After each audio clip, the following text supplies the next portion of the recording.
soit ton nom dans le lieu de bénédiction, où s'écoule ta provision.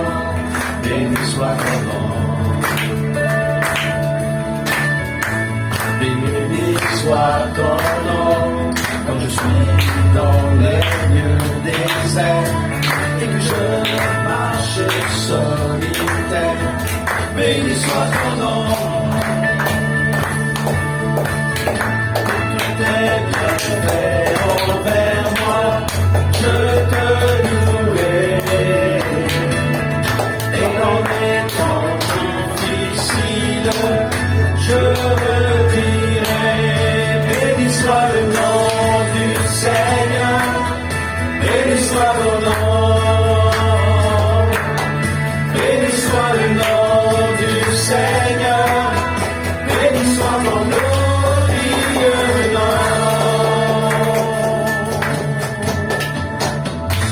Béni soit ton nom, quand sur moi brille le soleil, que le monde tourne à merveille. Béni soit ton nom. Merci Seigneur. Béni soit ton nom, quand l'épreuve vient me former, quand je dois tout sacrifier. Béni soit ton nom. Pour tes bienfaits envers moi, je te louerai.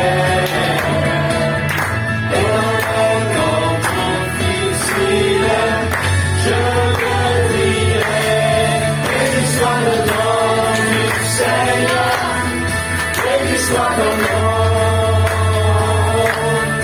béni soit le nom du Seigneur, béni soit ton nom.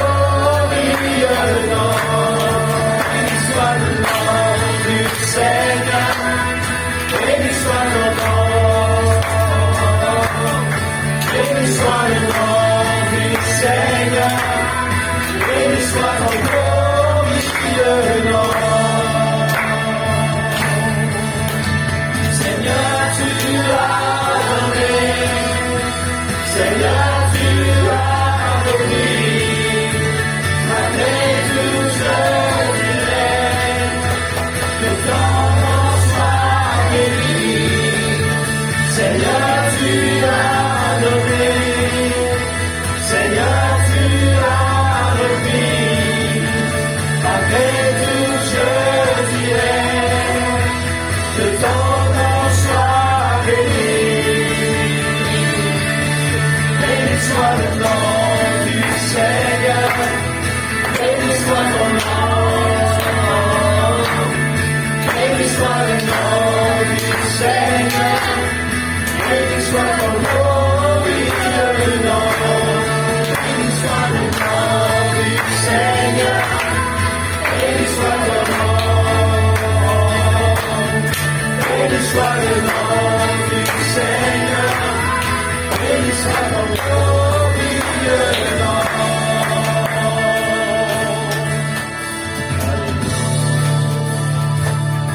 Seigneur, tu as donné. Seigneur, tu as donné.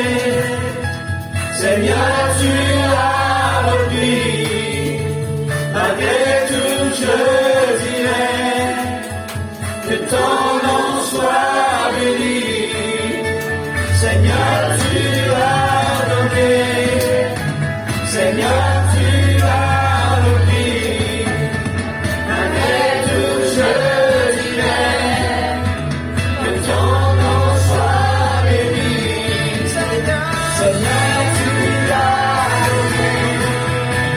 Seigneur, tu as repris.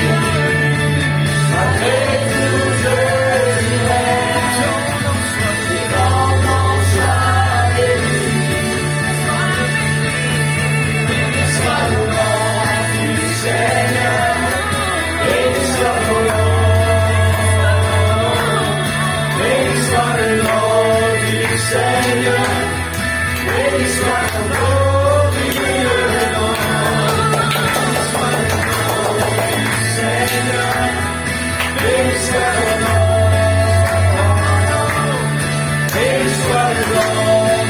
Seigneur, béni soit ton glorieux nom.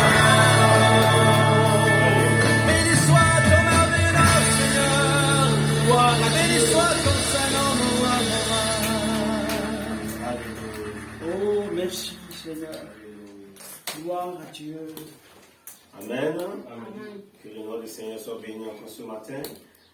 Nous allons prier pour le serviteur de Dieu qui va nous... Vous avez vu cette maison abritaire? Encore ce matin, le Seigneur est venu parler, le Seigneur est venu nous conseiller encore ce matin. Et si le Seigneur a voulu nous parler ce matin, c'est qu'il sait que voilà, notre cœur le désire. Notre cœur a besoin de l'écouter ce matin. Nous allons prier pour le Seigneur, le serviteur de Dieu, que la parole de Dieu soit fluide dans sa bouche ce matin, qu'il soit inspiré par l'Esprit Saint, et que la parole de Dieu ce matin puisse nous transformer.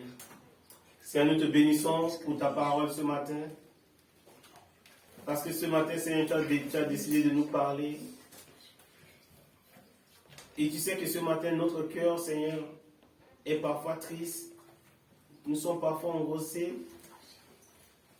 Nous vivons parfois dans la maladie. Et que ce matin, tu veux peut-être parler à chacun de nous ce matin. Tu veux réconforter quelqu'un ce matin. Tu veux abriter quelqu'un sous ton aile ce matin. Alors bénis ton serviteur, bénis la parole que tu as mise dans sa bouche. Qu'il soit inspiré par ton esprit. Et que sa parole nous fasse du bien ce matin. Nous te recommandons entre les mains de Dieu, du Seigneur Jésus-Christ. Amen. Amen.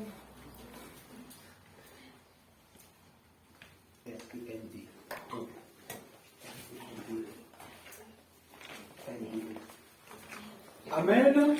Amen. Nous sommes dans la joie ce matin de nous réunir encore dans la présence de Dieu pour partager ce temps de culte. Nous sommes aujourd'hui le dimanche de Pentecôte. Vous savez, Amen. aujourd'hui nous sommes le dimanche de Pentecôte.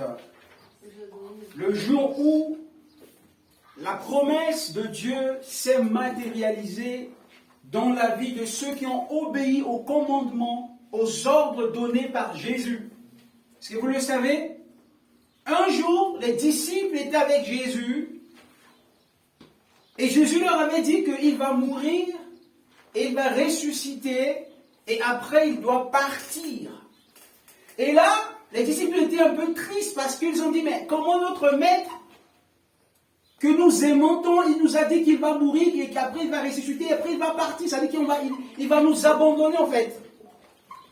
Et les disciples étaient tristes au-dedans d'eux, mais quand même, ils ont obéi à cet ordre-là. Amen. Amen. Qu'est-ce qu'ils ont fait? Ils ont obéi à cela. Ils sont partis. On va lire rapidement dans Actes au chapitre 1.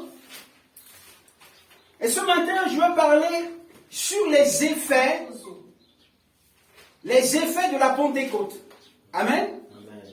Le thème de ce matin, c'est les effets de la Pentecôte. Les effets de la Pentecôte. Amazon. Les effets de la Pentecôte se trouvent. On va commencer Actes au chapitre 1, les versets 6.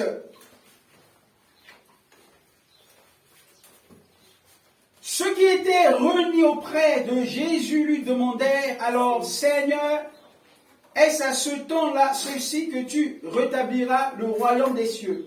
Jésus leur répondit, il ne vous appartient pas de savoir quand viendront le temps et les moments, car le Père les a fixés dans sa seule autorité. Mais vous, en fait, les chrétiens, en fait, les disciples qui étaient avec Jésus en train de lui demander quand est-ce viendra le règne. Jésus va leur dire que, écoutez, ça ne me dépend pas, ça ne m'appartient pas, c'est à mon Dieu, c'est à mon Père.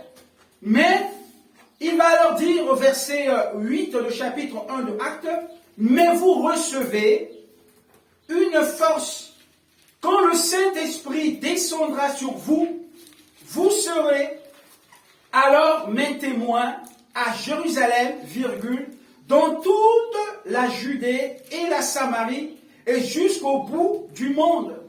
Après ces mots, Jésus s'éleva vers le ciel, pendant que tout le regardait, puis un nuage le cacha. À leurs yeux, ils avaient encore les regards fixés vers le ciel, où Jésus levait. Quand deux hommes habillés en blanc se trouvèrent tout à coup près d'eux, et leur dit, « Hommes de Galilée, pourquoi resterez-vous là, à regarder le ciel? Ce Jésus qui vous a été enlevé pour aller au ciel reviendra de la même manière que vous l'avez vu partir. » Amen. Et là, on voit ici que Jésus était parti, était monté au ciel. Et c'est-à-dire que notre Dieu, le Dieu que nous prions, c'est un Dieu vrai et véritable. Jésus est bel et bien venu étant qu'homme, s'est identifié à nous. Il était Dieu. Et il s'est venu, s'est identifié à nous. Il a pris nos péchés. C'est pour cela que quand vous allez lire dans Luc au chapitre 8, si vous allez lire au chapitre 8, vous allez voir que Jésus était dans la barque avec ses disciples. Luc au chapitre 8, on nous parle que Jésus, verset 22, on dit que Jésus était dans la barque avec les disciples, il dormait. Et quand on parle de dormir, comment un Dieu peut dormir? Amen. Comment un Dieu peut dormir? Juste pour nous faire comprendre que Dieu, c'est Jésus, étant que Dieu, s'est identifié à nous. Il était homme et Dieu en même temps. Donc Jésus peut te comprendre dans ta fragilité. Jésus peut te comprendre dans ta faiblesse parce qu'il était comme toi aussi humain. Donc le Dieu que nous prions, ce n'est pas un Dieu qui était venu en forme d'un Dieu extraordinaire, qui ne fatigue pas, qui ne dormait pas, qui n'avait pas soif, mais il s'est identifié à nous, mes frères et sœurs. Et c'est pour cela que la Bible dit qu'il est parti et il a dit à ses disciples, écoutez, je vous laisse une promesse, que vous allez recevoir le Saint-Esprit. Le Saint-Esprit descendra sur vous et vous allez être mes témoins à Jérusalem, à Samarie, à Judée, jusqu'aux extrémités de la terre. Ça veut dire que lorsque vous allez recevoir le Saint-Esprit, vous êtes des hommes ordinaires, mais lorsque vous allez recevoir le Saint-Esprit, il va faire de vous des hommes et des femmes extraordinaires. Vous allez recevoir de moi cette capacité, cette grâce divine à prêcher la bonne nouvelle. Et cette bonne nouvelle va toucher les cœurs des hommes et que les miracles vont vous accompagner. Rapidement, nous allons voir dans l'Ancien Testament. Je vais partager ce verset avec vous rapidement avant de développer ce que je veux développer avec vous. Exode au chapitre 31. La Bible nous parle ici. Exode au chapitre 31. Ce matin, on parle, en train de parler sur les effets de la Pentecôte. Écoutez ce que la Bible dit ici, Exode au chapitre 31. Le Seigneur dit encore à Moïse, c'est Dieu qui parle ici. Écoute, j'ai choisi Bessalel, fils d'Uri et petit-fils d'Our, de la tribu de Juda, et je l'ai rempli de mon esprit. Amen. Est-ce que vous êtes avec moi ce matin? Amen. Et je l'ai rempli de mon esprit pour rendre très habile et intelligent. Il connaît toutes sortes de techniques. Il sait élaborer les projets de travail, l'or, l'argent et le bronze. Qu'est-ce que la Bible dit par ici? La Bible dit que Dieu a investi par son esprit. Ce n'est pas des personnes qui sont allées aux grandes universités pour avoir... Ce n'est pas des gens qui ont fait de la polytechnique. Ce n'est pas des gens qui ont fait des grosses études. En fait, par l'esprit de Dieu, Dieu les a communiqué la capacité d'inventer les choses. Ah oui? Dieu, par son esprit, il les a donné, il les a communiqué la capacité d'inventer des choses. Et Dieu va dire à Moïse, écoutez, j'ai investi en eux la capacité de fabriquer. C'est-à-dire que le gars se réveille le matin comme ça, il prend son stylo, son crayon, il commence à dessiner des choses. Vous voyez? C'est ça. Dieu lui a communiqué quelque chose. Cette capacité, il a reçue de haut, du ciel, communiquée par Dieu lui-même. Et Dieu a dit pour élaborer les projets de travail de l'or et de l'argent et de bronze. Si c'est les pierres précieuses et montées. Donc on voit là que Dieu a donné à travers de son esprit aux hommes. Et là on voit que la Bible nous dit ici dans Actes des Apôtres que Dieu, le jour de Pentecôte, la Bible dit, Acte 2, le verset 1 dit, quand le jour de la Pentecôte arriva, les croyants étaient réunis tous ensemble au même endroit. Tout à coup, un bruit vint du ciel. La Bible dit qu'ils ont obéi à ce que Jésus leur a dit. Et ils sont montés dans la chambre haute en train de prier. Et ils ont dit que Seigneur, ta fidélité est tellement grande. Ce que tu as dit, tu vas le faire, mais nous restons là dans la prière. Mes frères et sœurs, la promesse de Dieu est oui et amen pour notre vie. Amen. Ce que Dieu a dit sur notre vie, ça va se réaliser. Maintenant, c'est à nous de le chercher dans la prière. Lorsque Jésus a dit aux disciples, restez d'abord dans la prière jusqu'à ce que je puisse vous envoyer le Saint-Esprit. Alors là, maintenant, vous allez prêcher la bonne nouvelle. Et maintenant, les disciples, avec des femmes qui étaient là, dans la chambre haute, ils ont obéi à ce que Jésus a dit. Et ils ont commencé à prier. Ils ont dit, Seigneur, tu nous as dit que tu vas envoyer le Saint-Esprit. Mes frères et sœurs, certes qu'on demande quelque chose à Dieu, mais c'est Dieu qui va décider le jour où il va nous donner. Amen. Dieu nous a fait des promesses, mais il sait le jour, le temps propice, où il va dire que, oh Antoine, c'est le jour où je vais te bénir, ou Fabrice, c'est le jour où je vais te bénir, ou encore Pedro, c'est le jour où je suis arrivé, je te donne ce que tu m'as demandé. C'est Dieu qui décide. Et là, la Bible nous dit, tout à coup, en un instant, en un clin d'œil, la Bible dit quoi? Tout à coup, un bruit vint du ciel. Comme si un vent violent se mettait à souffler et il remplit toute la maison où ils étaient assises. Ils virent alors apparaître des langues pareilles à des flammes de feu. Elles se séparèrent et elles se posèrent une à une sur chacun d'eux. Elle me dit que le feu, l'Esprit de Dieu se posait sur la tête de Pedro, de Bruna, d'Antoine, un par un. Dieu était venu là. En fait, Dieu, il est tellement précis dans ce qu'il fait. Un par un, il déversait. L'onction était là. Et tout le monde qui était dans la salle était tellement rempli de Saint-Esprit.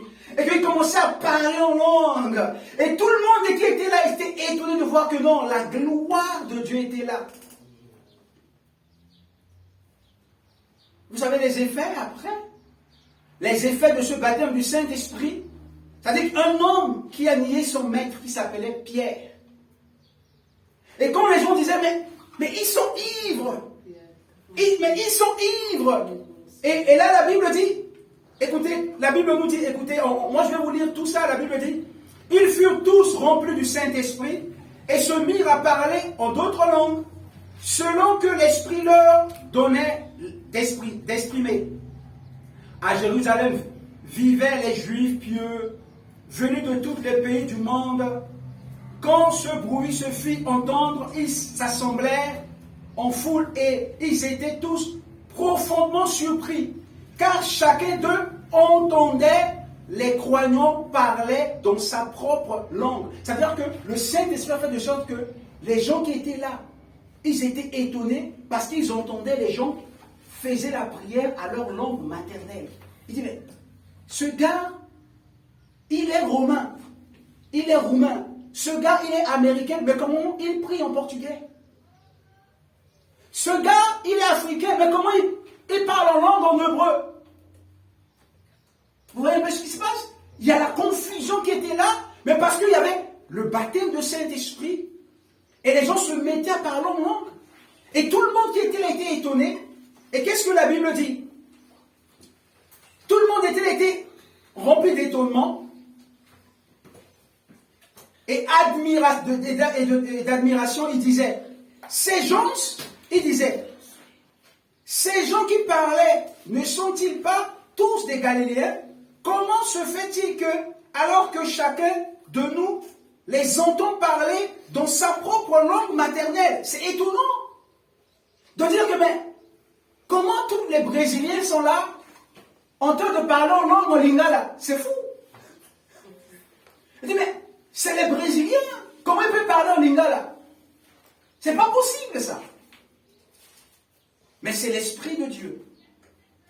C'était l'Esprit de Dieu. Et tout le monde était étonné.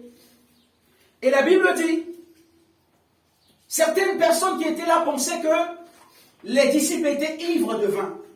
Ça veut dire qu'ils ont tellement pris de là. Ils ont tellement bu que tout le monde était, tu vois un peu ce que je veux dire, sous.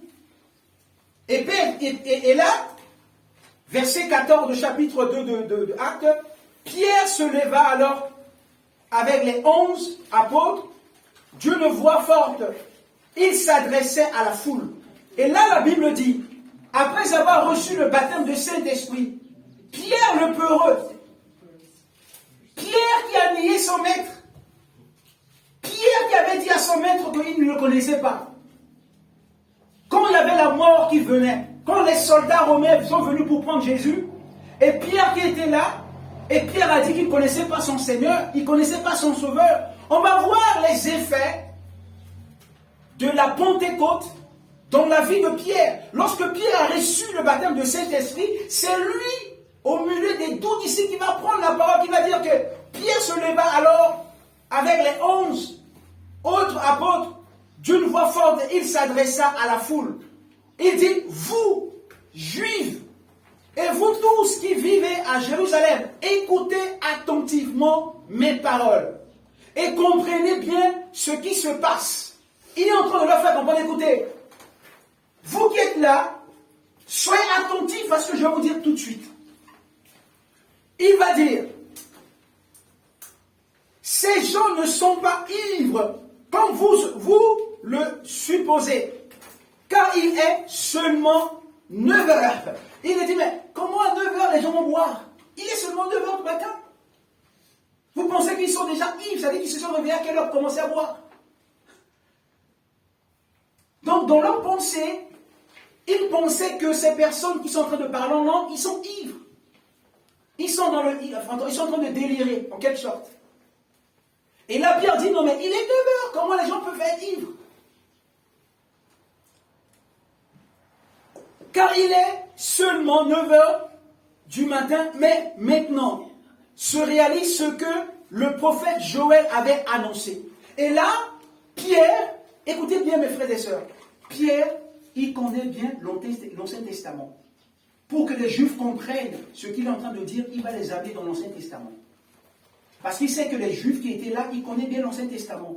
Et là, Pierre va les amener dans le livre du prophète Joël. Il dit que, écoutez bien, le prophète Joël avait déjà prophétisé de ce que nous sommes en train de vivre là. Pendant des années, le prophète Joël a déjà prophétisé sur ce que nous sommes en train de vivre. Donc ne soyez pas étonnés. Ça a été déjà prophétisé pendant des années par le prophète Joël. Et là, il va ramener les Juifs dans l'Ancien Testament. Il va leur dire, écoutez, voici ce qui arriva dans le dernier jour, dit Dieu, je répandrai de mon esprit sur tout être humain. Vos fils et vos filles deviendront prophètes. Je parlerai par des visions à vos jeunes gens et par des rêves à vos vieillards. Oui, je répandrai de mon esprit sur mes serviteurs et sur mes servantes en ce jour-là. Et Pierre est en train de dire que c'est ce que le prophète Joël avait prophétisé déjà. Et si vous ne connaissez pas la Bible, allez lire dans l'Ancien Testament. C'est comme ça, Pierre. Hein? Il va les amener, les gens qui l'entendaient dans l'Ancien Testament. Allez là-bas, ce que vous êtes en train de voir, ça s'est déjà dit par le prophète Joël. Et il est en train de dire, il a dit, les versets 19, je susciterai des phénomènes extraordinaires en haut, dans le ciel, et des signes miraculeux en bas sur la terre. Il y aura du sang, du feu et des nuages.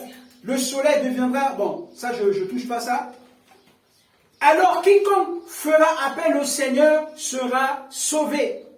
Et là, Pierre est en train de leur expliquer ici. Et on voit là les effets de la Pentecôte dans la vie de Pierre. On peut dire en quelque sorte le résultat de baptême de Saint-Esprit dans la vie de Pierre. Pierre va commencer à prêcher la bonne nouvelle. Il va prêcher et ce jour-là, 3000 personnes vont donner leur vie à Jésus. Ça, c'est les effets de la Pentecôte. Et ce matin, je vais leur dire, mes frères et sœurs, l'Église d'aujourd'hui doit vivre ce temps de Pentecôte. Nous qui sommes là ce matin, Dieu nous invite que chacun de nous puisse désirer, expérimenter le surnaturel de Dieu. Que chacun de nous puisse chercher ardemment de vivre quelque chose de différent avec Dieu. Et ce matin, ma prière est que nous qui sommes là, que Dieu puisse se servir de nous pour impacter la vie des autres. Parce qu'on voit bien là, Pierre, on va lire encore d'autres versets, on va lire 2 versets ce matin, je ne veux pas être loin avec vous ce matin, mais on va dire que Pierre, écoutez ce que Pierre va dire ici, il va frapper fort, il les amène dans l'Ancien Testament, écoutez ce qu'il va dire ici, verset 31 de chapitre 2 de Actes, il dit, David a vu d'avance ce qui allait arriver. Il a donc parlé de la résurrection du Messie. Quand il dit, il n'a pas été abandonné dans le monde des morts. Il parle de la résurrection de Jésus. Il a dit, David a dit ça. Et il parle ça aux Juifs. Il a dit que David a dit que Dieu ne va pas retenir son serviteur dans les séjours de mort. Ça veut dire que Dieu ne va pas laisser Jésus avec les morts. Il est en train de parler de Jésus ici. Quand il parle de David, il a dit, même David, le roi d'Israël, le grand roi. Et il parlait ça aux Juifs. Il dit, écoutez, c'est David qui a dit ça. Et vous savez, David, c'est le roi d'Israël. Et là, ah ouais, c'est le roi David qui a dit ça. Alors c'est la vérité. Ici, dans cette il a dit qu'il a donc parlé de la résurrection de Messie. Quand il dit, il n'a pas été abandonné dans le monde des morts et son corps n'a pas pourri dans la tombe. Dieu a révélé de la mort ce Jésus dont je parle et nous en sommes tous témoins. Il a été enlevé à la droite de Dieu et il a reçu du Père le Saint-Esprit qui avait été promis. Et il a répondu sur nous.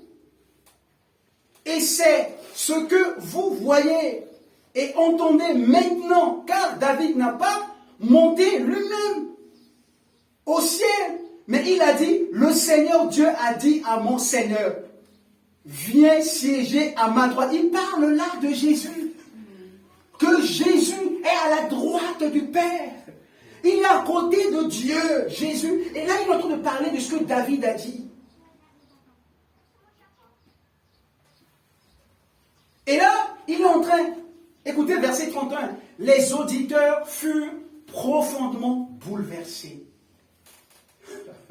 Ils étaient bouleversés de quoi? Ils étaient bouleversés de la façon dont Pierre est en train de faire son exposé et en train de toucher l'Ancien Testament. Il parle de Joël, il parle de David.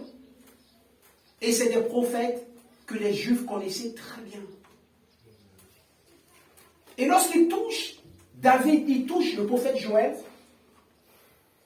Le verset 37 du chapitre 2 des Actes, il dit que les auditeurs furent profondément bouleversés par ces paroles.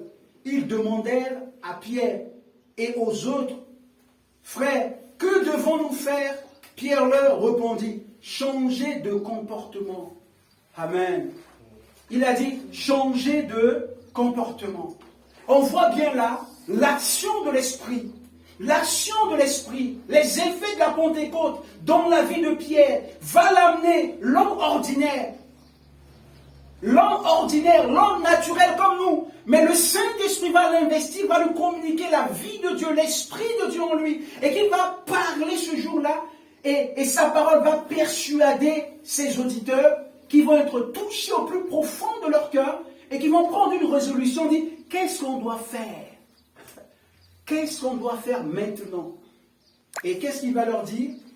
Il a dit, changez de comportement. Il a dit, changez de comportement. Et que chacun de vous se fasse baptiser au nom du Seigneur Jésus pour que vos péchés soient pardonnés. Là, il va leur prêcher l'évangile. Parce qu'il a reçu ce que Jésus lui a dit. Et il va prêcher l'évangile. Et ce jour-là, la Bible dit, 3000 personnes se sont données à Jésus-Christ. Ça, c'est les effets de la Pentecôte. Les effets de la Pentecôte, le christianisme. Ce qui fait que le christianisme est une religion différente des autres. Parce que le christianisme, c'est la vie, c'est la relation avec Dieu. L'action de l'Esprit dans le cœur de l'homme qui va le transformer en profondeur. C'est le métaphore. C'est l'action surnaturelle de Dieu dans la vie de l'homme qui va le transformer en profondeur. Et c'est ce qu'il a fait dans la vie de Pierre, le peureux. Celui qui a haï son maître, qui a nié son maître.